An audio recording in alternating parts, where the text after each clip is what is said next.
Hello friends, मैं अमित सिंह करता हूं आपका स्वागत आपके अपने learning platform that is Amit classes for economics में। और आज जो टॉपिक हम डिस्कस करने वाले हैं वो है प्रॉब्लम ऑफ एक्सेस डिमांड, जो है from chapter number 9 in your macro economics. ठीक है जी। Name of the chapter is problem of deficient demand and excess demand. तो इस टॉपिक में हम क्या क्या डिस्कस करने वाले हैं एक बार उसको लिस्ट आउट कर लेते हैं। तो सबसे पहला जो हमारा काम होगा कि जो एक्सेस डिमांड है उसको डिफ़ाइन कैसे किया जाए, तो डेफिनेशन की बात करेंगे। ठीक है जी। दूसरा जो हमारा काम होगा वो होगा कि इसको मेज़र कैसे किया जाए। मेज़र कहाँ पे करना हमें, थ्रू डायग्राम।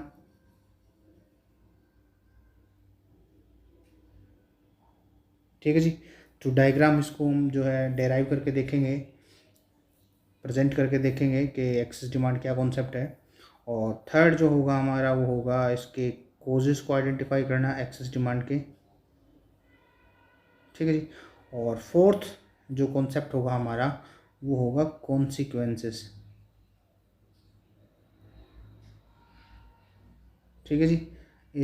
जब भी इकोनॉमी के अंदर एक्सेस डिमांड आएगा तो उसके क्या क्या रिजल्ट्स होने वाले हैं, क्या पॉजिटिव बेनिफिट्स मिलेंगे, क्या नेगेटिव मिलेंगे, उन सब चीज़ों को हम क्या करेंगे, डिस्कस करेंगे। आपको क्वेश्चन जो तैयार करना है वो करना है फॉर 6 मार्क्स के 6 नंबर में जो है ये क्वेश्चन पूछा जाएगा। असल में दोनों जो कॉन्सेप्ट हैं डेफिशिएंट डिमांड और excess demand both are important. तो एग्ज़ाम में जो अब तक का जो एक ट्रैक रिकॉर्ड है दोनों ही क्वेश्चन पूछे जाते हैं। और ऑप्शन में आता है, एक में आपको डेफिशिएंट डिमांड की प्रॉब्लम्स को पूछा जाएगा, दूसरे में आपको एक्सेस की पूछा जाएगा, और दोनों में से आपको एक क्वेश्चन क्या करना पड़ेगा, अटैम्प्ट करना पड़ेगा। तो दोनों ही कॉन्सेप्ट जो है इजी है, you can easily handle them. तो स्टार्ट करते हैं with definition. What is access demand?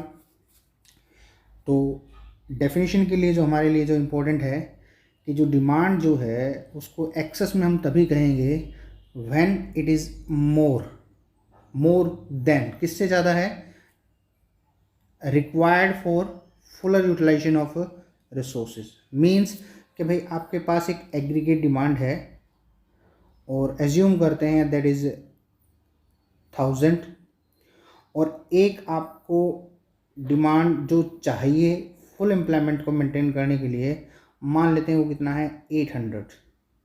तो अगर आपका एक्चुअल डिमांड 1000 है और फुल एम्प्लॉयमेंट के लिए, इक्विलिब्रियम के लिए जो आपको डिमांड चाहिए 800, तो ये जो आपका एक्सेस है एक्चुअल डिमांड का, फुल एम्प्लॉयमेंट से ज़्यादा होने का एग्रीगेट डिमांड से, तो उसी को बोलते हैं हम एक्सेस डिमांड।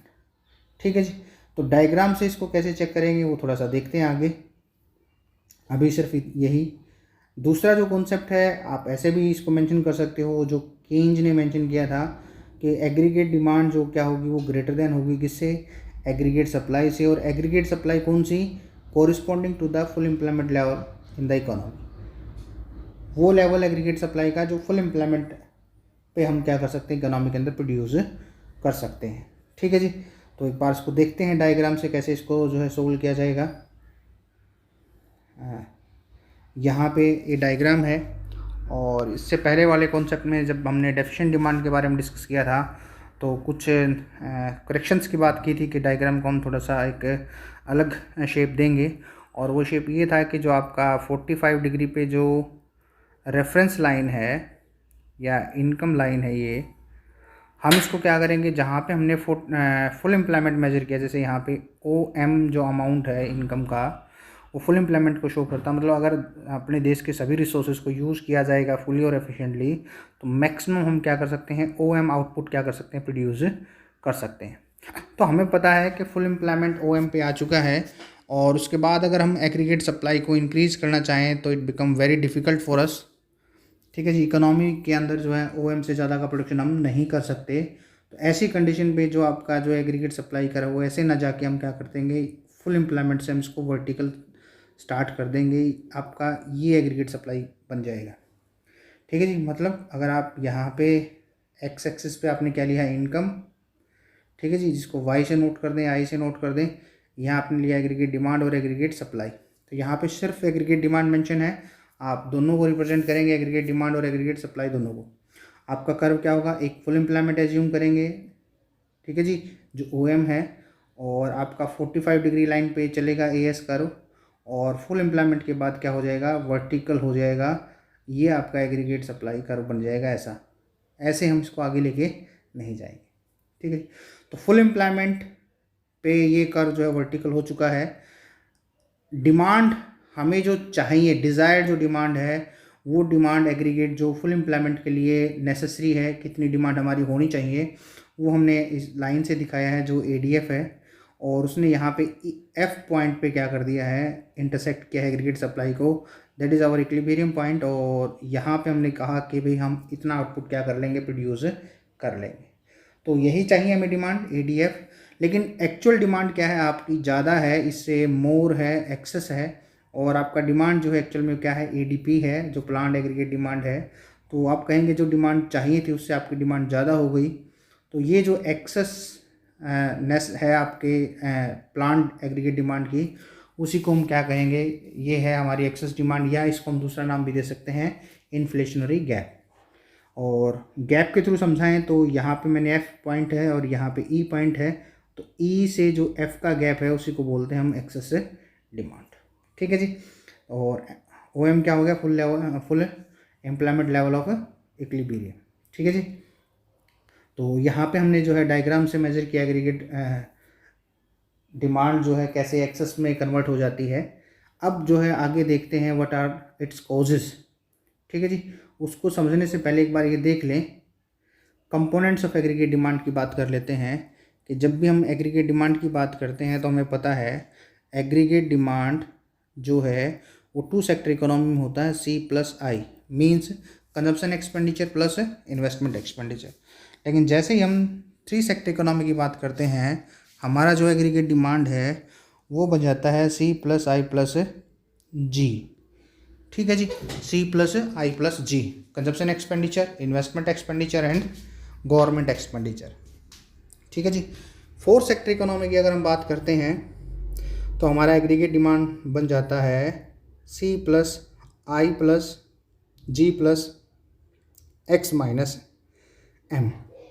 X-M क्या है, that is our net export, और X जो है जिसमें एक्सपोर्ट है, और M जो है इंपोर्ट है। एक्सपोर्ट में से इंपोर्ट आप माइनस कर दें, जो बचेगा वो क्या बचेगा, नेट एक्सपोर्ट। तो हमें पता है कि दीज आर द वेरिएबल्स, जिसको हमने पॉजिटिव साइन से शो किया है।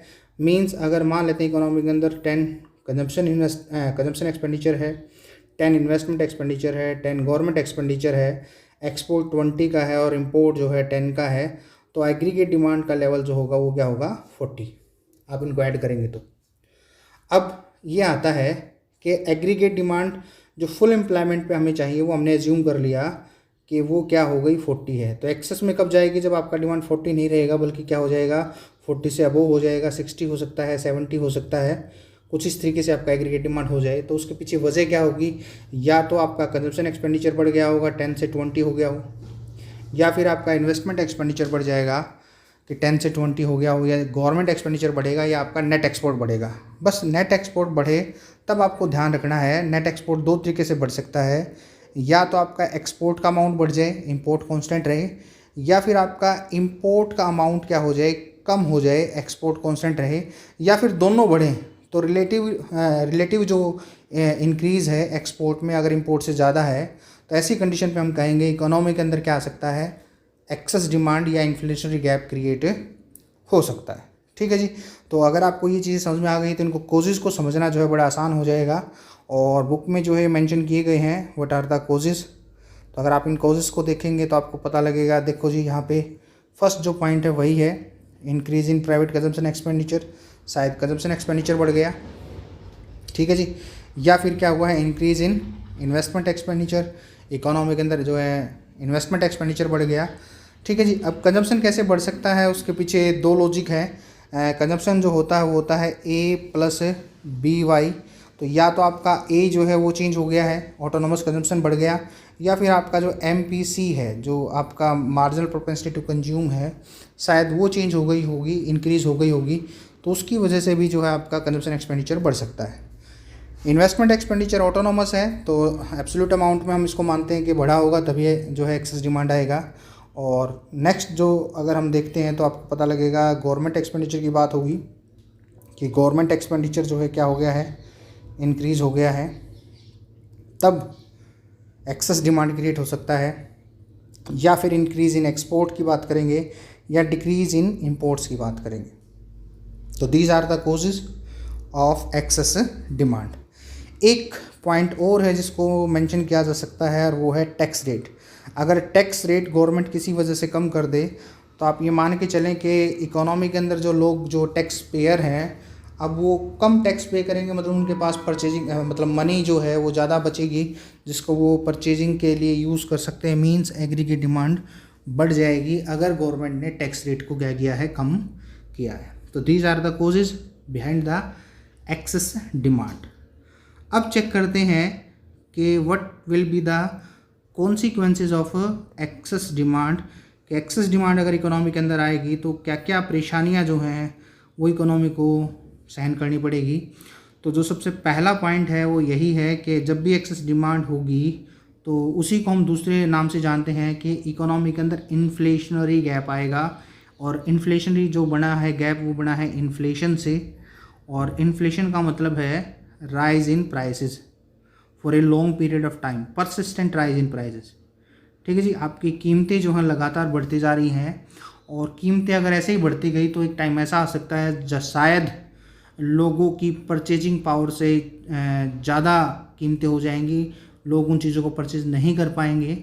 अगर ऐसा हुआ तो मार्केट में जो डिमांड है एग्रीगेट वो फिर कम होनी स्टार्ट हो जाएगी, और वही अनएम्प्लॉयमेंट, लॉस ऑफ प्रॉफिट जो है वही साइकिल फिर से स्टार्ट हो जाएगा। तो हम कहेंगे इकोनॉमी के अंदर ना तो डेफिशिएंट डिमांड जो है एक अच्छी चीज़ है, न ही एक्सेस डिमांड अच्छी चीज़ है, क्योंकि अल्टीमेटली इनको जाना वहीं पे है जो अनएम्प्लॉयमेंट को बढ़ाएगा, क्राइम को बढ़ाएगा, लॉस को जनरेट करेगा प्रोड्यूसर्स के लिए, और इकोनॉमी के अंदर एक शटडाउन लेके आएगा। ठीक है जी, तो सबसे पहला आ सकता है इसका पॉइंट जो कॉन्सिक्वेंस है वो है इन्फ्लेशनरी गैप आएगा, कीमतें बढ़ती चली जाएंगी। ठीक है जी, तो क्या क्या हो सकता है उसको आपको जब एग्ज़ाम पॉइंट ऑफ व्यू से एग्ज़ाम में अगर मेंशन करना है तो ये जो बॉक्स है आपके लिए जो है ज़्यादा इंपॉर्टेंट है, और वो ये कि जब भी एक्सेस डिमांड होगा तो pressure of demand on existing resources. तो आपके जो अवेलेबल रिसोर्सेज हैं जिनसे आप प्रोडक्शन कर रहे हैं, लेबर है, कैपिटल है, उनकी डिमांड बढ़ जाएगी, उनके ऊपर प्रेशर आएगा कि लोग उनको ज़्यादा यूज़ करके प्रोडक्शन करना चाहेंगे क्योंकि मार्केट में परचेजिंग पावर अवेलेबल है। इस वजह से क्या होगा, लेबर की डिमांड बढ़ गई, कैपिटल की डिमांड बढ़ गई, तो लेबर क्या करेगा, अपनी वेज रेट को बढ़वाएगा, क्योंकि लेबर की डिमांड ज़्यादा है तो जो लोग ज़्यादा पे करेंगे वहाँ पे लेबर काम करेंगे, या वहाँ पे उन फैक्टर प्रोडक्शन को यूज़ किया जाएगा जहाँ पे उनकी फैक्टर इनकम या फैक्टर पेमेंट जो है, रिटर्न्स जो है, रिवॉर्ड्स जो है वो ज़्यादा है। अगर ऐसा होगा तो it will increase the cost of production, production की कॉस्ट बढ़ेगी। प्रोड्यूसर अगर ज़्यादा वेज देगा, ज़्यादा इंटरेस्ट देगा, ज़्यादा रेंट अगर पे करता है तो सीधी सी बात है उसका प्रॉफिट का शेयर क्या हो जाएगा, कम होगा, क्योंकि उसको अपने प्रॉफिट में से ही क्या करना पड़ेगा, इसको ये पे करना पड़ेगा। तो ऐसे कंडीशन पे प्रोड्यूसर्स अपने प्रॉफिट को मेंटेन करने के लिए क्या करेंगे, वो अपनी कीमतों को बढ़ाएंगे। गुड्स एंड सर्विसेज की कीमतें बढ़ेंगी तो फिर जो है लेबर उसी हालात में चला जाएगा कि उसकी बढ़ी हुई वेज का उसको कोई फ़ायदा नहीं होना, मार्केट में चीज़ें खरीदना उसके लिए महंगा हो जाएगा। फिर वो प्रोड्यूसर्स पे दबाव डालेगा कि मुझे दोबारा से क्या मिलना चाहिए, वेज इंक्रीमेंट मिलना चाहिए। तो एक फ्लो स्टार्ट होगा कि वेज बढ़ेगी, फिर प्राइस बढ़ेगी, और प्राइस बढ़ने से फिर लेबर क्या करवाएगा, अपनी वेज बढ़वाएगा। तो इसको बोलते हैं wage price spiral, wage price spiral. ठीक है जी, तो इकोनॉमी के अंदर क्या आएगा, एक वेज प्राइस स्पाइरल आ जाएगा। कीमतें मजदूरी को पकड़ेंगी और मजदूरी कीमतों को पकड़ेंगी, और इसी में जो है क्या होगा, इकोनॉमी का जो बैलेंस जो है वो क्या हो जाएगा, ख़राब हो जाएगा, और अल्टीमेटली जो है इकोनॉमी को जो है शटडाउन की तरफ मूव करना पड़ेगा, और डिप्रेशन जो है क्या हो जाएगी, स्टार्ट हो जाएगी। ठीक है जी, तो यहाँ पे हम डायग्राम से एक बार देख लेते हैं क्या इन्फ्लेशन गैप और एक्सेस डिमांड में कोई डिफरेंस है। तो अगर आप डायग्राम को थोड़ा सा ध्यान से देखेंगे तो सेम डायग्राम जो है वो यूज़ किया गया है, और सेम मतलब OM जो है full employment level of output है। एग्रीगेट सप्लाई को हम ऐसे ना बना के क्या कर देंगे, वर्टिकल कर देंगे। ठीक है जी, ये वो डिमांड है जो हमें चाहिए, रिक्वायर्ड। लेकिन आपका एक्चुअल डिमांड क्या है, इससे ज़्यादा है। तो ये जो आपके सामने EF जो गैप क्रिएट हुआ है, इसी को हम क्या बोलते हैं, एक्सेस डिमांड, और इसी को हम क्या बोलते हैं, इन्फ्लेशनरी गैप।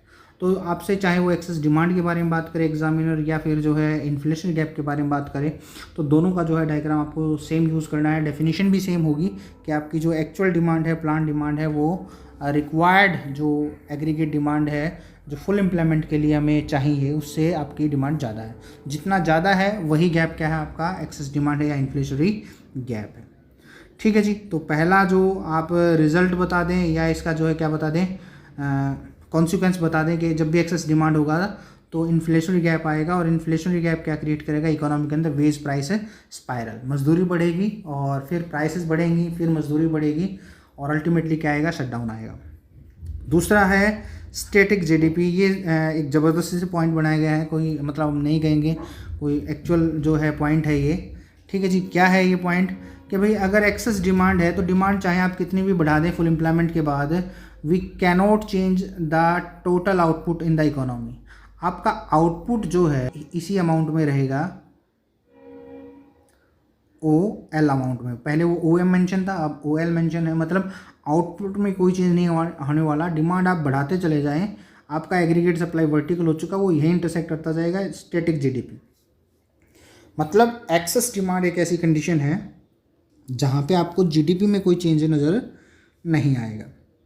ठीक है जी। एक बार इसको स्टडी कर लेते हैं। What is this, in a situation of excess demand, quantum of goods and services produced in the economy remains constant. वही जो हमने बताया, कोई चेंज नहीं होगा। Though the market value of goods and services tends to rise.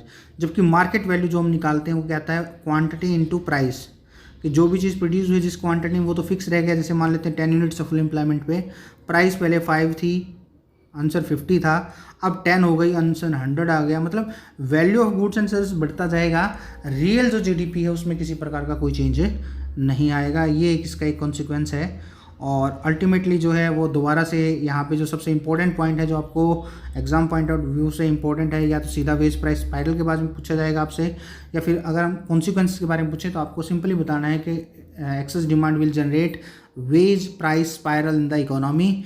और wage price spiral कैसे आती है, तो आप ये फिर दोबारा से याद कर लें कि जब भी एक्सेस डिमांड होगा तो प्रेशर जो है रिसोर्सेज पे वो बढ़ेगा, जिससे प्रोडक्शन की कॉस्ट बढ़ेगी, वेजेस बढ़ेंगी या फैक्टर पेमेंट बढ़ेगी, और फिर प्रोड्यूसर अपने प्रॉफिट को करने के लिए क्या करेगा, प्राइसेस को बढ़ाएगा, कॉस्ट ऑफ लिविंग बढ़ जाएगी, मजदूर फिर क्या करेंगे, अपनी मजदूरी को बढ़वाएंगे। This is the process of wage price spiral, जो जनरेट होता है in the condition of excess demand और इन्फ्लेशनरी गैप। ठीक है जी। तो आगे देखते हैं। फिर जो है लास्ट जो पॉइंट इसके अंदर बताया गया वो सिंपल ही है कि जब भी वेज प्राइस स्पाइरल आएगा तो अल्टीमेटली जो प्रॉफिट है वो किस में कन्वर्ट हो जाएंगे, लॉस में कन्वर्ट हो जाएंगे। प्रोड्यूसर्स को सिवाय लॉस के हाथ कुछ नहीं आएगा, क्योंकि चीज़ें इतनी महंगी होती चली जाएंगी कि अल्टीमेटली फिर लेबर जो उनको परचेज करना छोड़ देगा, और सिर्फ उन्हीं चीज़ों को परचेज करते रहेंगे जो बेसिक है, नेसेसिटी की गुड्स हैं। अदर प्रोडक्शन जो है कम हो जाएगा, जिससे शटडाउन भी आ सकता है, डिफ्लेशनरी गैप फिर दोबारा जनरेट हो सकता है, और it will hamper the profit of the producers. तो आपके लिए जो सिंपल सा एक क्वेश्चन बनेगा, जो आपको बुक से रीड करके जो है इसको हैंडल करना है, और वो क्वेश्चन है इन्फ्लेशनरी गैप और डिफ्लेशनरी गैप में डिफरेंस क्या है। तो अगर आप उन पॉइंट्स को यहाँ पे मेंशन देखेंगे क्या है, क्या कॉन्सेप्ट है, तो आपको पता होना चाहिए कि जो एक्सेस डिमांड है वो इसलिए आया है क्योंकि आपके एग्रीगेट डिमांड ज़्यादा हो गया, तो मतलब ये फुल एम्प्लॉयमेंट से ऊपर मिलेगा। फुल एम्प्लॉयमेंट से इंटरसेक्शन एग्रीगेट डिमांड ने क्या क्या ऊपर किया। ये जो कंडीशन है ये कहाँ मिलेगी, फुल एम्प्लॉयमेंट से पहले मिलेगी, अंडर एम्प्लॉयमेंट में मिलेगी। मतलब आपकी एग्रीगेट डिमांड क्या रह गई है, कम रह गई जितनी डिमांड चाहिए थी। ये उसको इक्वेशन के थ्रू दिखाया कि एग्रीगेट डिमांड ज़्यादा है एग्रीगेट सप्लाई से, कॉरस्पॉन्डिंग द फुल एम्प्लॉयमेंट, तो इन्फ्लेशनरी गैप होगा। और एग्रीगेट डिमांड एग्रीगेट सप्लाई से कम है तो क्या होगा, डिफ्लेशनरी गैप आ जाएगा। और एग्रीगेट सप्लाई जो हो गया है corresponding to the full level of full employment level. Next है आउटपुट जो है कांस्टेंट एट फुल एम्प्लॉयमेंट, मतलब स्टैटिक जीडीपी रहेगी, जीडीपी में किसी प्रकार का कोई चेंज नहीं आएगा। तो level of output less than the full employment, मतलब यहाँ पे हम फुल एम्प्लॉयमेंट तक ही नहीं पहुँचे, अंडर एम्प्लॉयमेंट की कंडीशन है। इकोनॉमी के अंदर यहाँ अनएम्प्लॉयमेंट आपको नज़र आएगी। यहाँ बात अभी अंडर एम्प्लॉयमेंट तो नहीं है, लेकिन एक टाइम पे जो वेज प्राइस स्पाइरल जब बहुत ज़्यादा हो जाएगा उस टाइम पे जो अनएम्प्लॉयमेंट की प्रोसेस जो है क्या हो सकती है, स्टार्ट हो सकती है। हाँ, फुल एम्प्लॉयमेंट है तो नेचुरल रेट ऑफ अनएम्प्लॉयमेंट यहाँ पे एग्जिस्ट कर सकती है। ठीक है जी, एक्सेस डिमांड से वेज प्राइस स्पाइरल आएगा और इससे जो आएगा वो आएगा लो लेवल इक्विलिब्रियम ट्रैप। तो जब भी आपसे कॉन्सिक्वेंस की बात की जाए तो डिफ्लेशनरी गैप का या डेफिशिएंट डिमांड का ये जो पॉइंट है ये इंपॉर्टेंट कॉन्सिक्वेंस है, और एक्सेस डिमांड और इन्फ्लेशनरी गैप का ये जो पॉइंट है ये सबसे इम्पोर्टेंट कॉन्सिक्वेंसेस में शामिल होता है। तो आज का जो टॉपिक है वो हमारा बस यहीं तक। अब हमें जो नेक्स्ट वीडियो होगा उसमें हम सिर्फ क्या करेंगे, जब भी इकोनॉमी के अंदर एक्सेस या डेफिशिएंट डिमांड की कंडीशन होगी तो उसको हम ठीक कैसे करेंगे। एज ए गवर्नमेंट हमारी क्या ड्यूटी होगी कि इकोनॉमी के अंदर क्या होना चाहिए, अनएम्प्लॉयमेंट या दूसरी जो प्रॉब्लम्स हैं उसको हमें सोल्व करना है। और हमें पता लग गया कि डेफिशिएंट डिमांड हो या चाहे एक्सेस डिमांड हो, दोनों ही अनएम्प्लॉयमेंट को बढ़ाएंगी एक टाइम के बाद। तो उनको कैसे सोल्व किया जाए, तो हमारे पास दो पॉलिसी मेजर्स हैं, फिस्कल एंड मॉनेटरी। तो कैसे इनको यूज़ किया जाएगा, we will discuss in next video. Okay, thank you.